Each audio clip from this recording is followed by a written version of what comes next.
Hello everybody, it's Hot Takes. As you know, we're going to get right into it, but real quick, just if you end up enjoying this video, be sure to subscribe and drop a like. But let's go ahead and get started. Paolo Banchero is the closest player we have seen to LeBron since LeBron. I understand why Paolo gets some LeBron comparisons. I think they have similar enough body types, really big, bulky forwards who also move really fast and really elegantly, and Paolo's capable of putting the ball on the floor, a capable enough passer. I think the real key difference here is while Paolo is good going downhill, he's not LeBron, because LeBron is of course the greatest slasher in NBA history, and he is, while a capable passer, not a generational level playmaking talent like LeBron James is. Now, these are things of course that can be developed and improved upon, and I think from a visual standpoint, you can definitely already see plays from Paolo that look very LeBron-esque, but there's a difference between making those plays occasionally and giving off that vibe versus actually having the level of production and the level of talent that LeBron has. And no offense to Paolo, I think he's going to be a perennial all-star in the future. Don't think he's going to quite be LeBron. Closest player we've seen to LeBron in terms of just pure ability, maybe it could be similar to like how Darius Garland is the closest thing we've seen to Steve Nash, for example. Like Darius is just not as good as Steve Nash was, at least not yet, but at least I can see the comparison in terms of the aesthetic aspect of the game, in terms of the areas that they impact on the floor. Not to mention, I don't think Paolo is the defender that LeBron is. Again, something that can be developed. But yeah, I don't think it's a terrible comparison in terms of archetype. I do think it's a terrible comparison in terms of like expectations of potential. I wouldn't put LeBron level expectations on literally anybody, so I'm certainly not going to do it for Paolo. Speaking of Darius Garland, according to I'm Good or Bapu,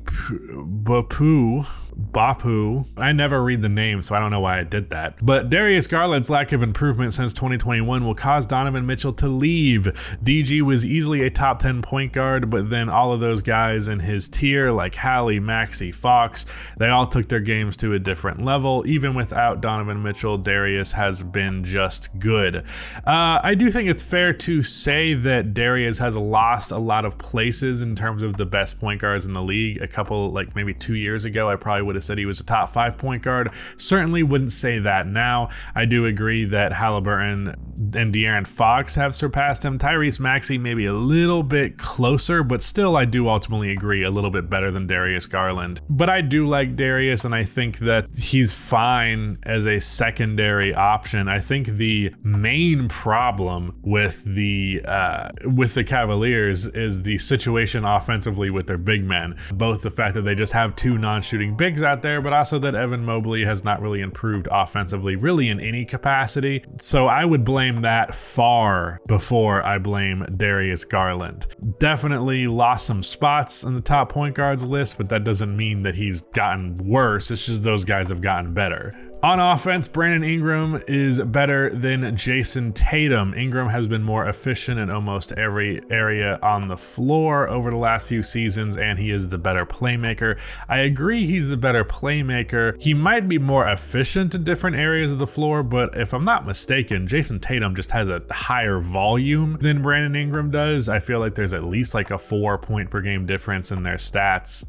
Just guessing right now. I haven't looked at either of their numbers in quite a while. So yeah, I mean, if you want to say Brandon Ingram's a better offensive player, I can let that slide. I'm just glad you're not saying he's a better player as a whole, because Jason Tatum, as I mention all the time, one of the most underrated defenders in the NBA, because his offense is what people focus on so much, but he's just leagues better defensively than Brandon Ingram is. So overall, the entire package, Jason Tatum's a better player. So I'm glad you acknowledge the on offense thing, but I can give you that. I don't know if I agree. I think it's probably close, but it's a fair enough thing that I'm willing to concede. The NBA and other American sports should have relegation. It makes no sense a team would build a squad purposely to lose. I don't know shit about other sports leagues outside of America. I really only know the super American way of doing things. I understand the concept of relegation, but I just don't know how you can actually apply that to the NBA. Like, actually logistically, I understand why it's proposed, but like if the idea is like 3 teams go to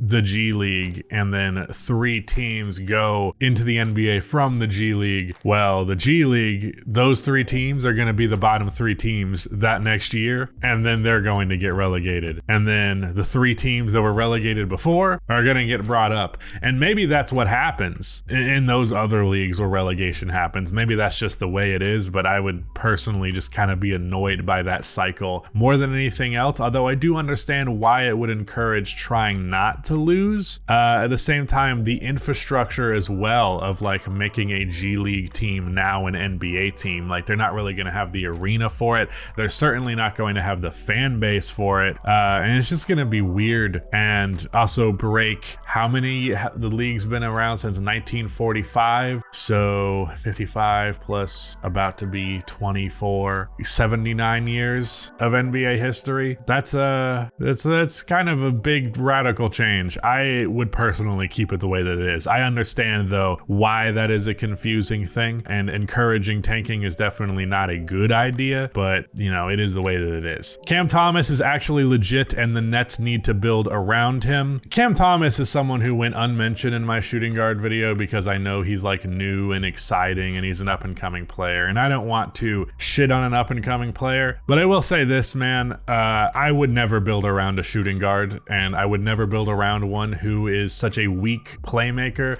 and such a weak defender, even if he's made improvements on the defensive end. Overall, Cam Thomas is a guy who gets buckets, and that is about all that he does really well.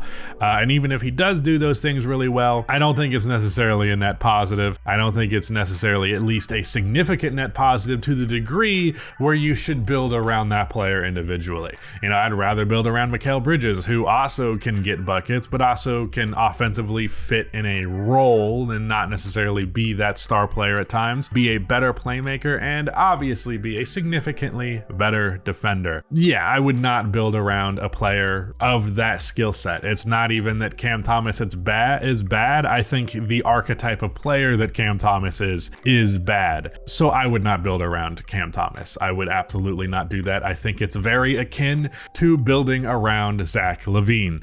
I just wouldn't do it. I wouldn't recommend it. You saw how it went for the Bulls. I don't think it would be much different in this case, unless he's just way better at developing an all-around game, but you know, odds are not that high. Playmaking especially is something that is really, really hard to develop, and he has shown no signs of that so far. Trae Young has been a positive defender, but it's been overlooked by narratives and the Hawks struggling. He rotates well, plays with high efforts, is top 15 in steals, has clamped up in numerous ISO situations, and even denied 7-footers paint touches a couple of times. Hashtag Trae DPOY. I definitely think Trae has taken strides defensively. I know ever since they changed coach, I can't quite remember off the top of my head who their coach is right now, but ever since the coaching change, he's been a more purposeful defender. And as small as Trae is, the notion that you just can't be a positive defender at that size is a little bit overblown. You're always going to be targeted at that size, which is straight up bad. I just don't know if that's true. But with that being the case, Trae is definitely not as bad of a defender, and maybe even bordering on a neutral defender. I would probably say positive is a stretch. DPOY is definitely a stretch. Also, steals per game really doesn't mean much to me. There are a lot of bad defenders throughout NBA history who have averaged quite a few steals. Plenty of good ones who also did, but yeah, I think that Trae is definitely not the worst defender in the NBA anymore, and that is a step in the right direction at the bare minimum. There's a lot of issues with the Hawks that go far beyond that. The Chicago Bulls do not need to blow up the whole roster. They just need to trade Zach LaVine. I disagree so much, so much, because ultimately the team that you are getting trading Zach LaVine is still not a very good one. It is still a team that's not going to have many avenues to improve, and it's still a team that just isn't anywhere fucking close to being contender category, and I don't see any way you build this roster to be in that contender category outside of some crazy free agent signing, which is something the Bulls have never done. The best free agent signing in Bulls history was a 33-year-old Pau Gasol. So I don't see that avenue working out. And otherwise, you're just going to keep wasting your fucking time by being, again, a lower seeded team. Being a lower seeded playoff team is not something that I want, other than like on the way towards building something bigger. But I don't see the on the way towards building something bigger. I just see the continuing to be a late, lower tier playoff team. So I'm good on that, frankly. And I think retooling is something that brilliant front offices can pull off. It's not something that this front office can pull off. I always want my team, this may be a radical philosophy, but especially if you're as big of a market as the Chicago Bulls are, I always want you to strive to be a contender. Whatever step in the road of becoming a contender that may be, by all means, be on that path. As long as you're on the path, I'm okay with that. But this direction is not on the contender path. It's on the we're accepting mediocrity path, and I'm really fucking good on that. I think they need to trade basically everybody that isn't Kobe, Patrick, and Ayo. And I'm not like super in love with any of those players. Kobe lately, quite a bit, but even then, he's still a shooting guard. So you guys know how I feel about shooting guards. I definitely do not want to build around Kobe White. Him being a big part of the future is cool, but viewing him as the future is very much not cool. So I really hope we don't go in that direction. So yeah, I disagree. I'm cool with them just trading Zach and being okay this year and being all right with that, especially because this year's draft is not particularly impressive. But if we're fast forwarding 3-4 years from now and we're the 7th seed and Kobe White's averaging 25 points per game, I'm going to be pretty pissed. I'm just being honest. It wouldn't be much different than where we are right now before, where we are right now. But yeah, that's it. Shout out to Rudy for editing this video, and goodbye.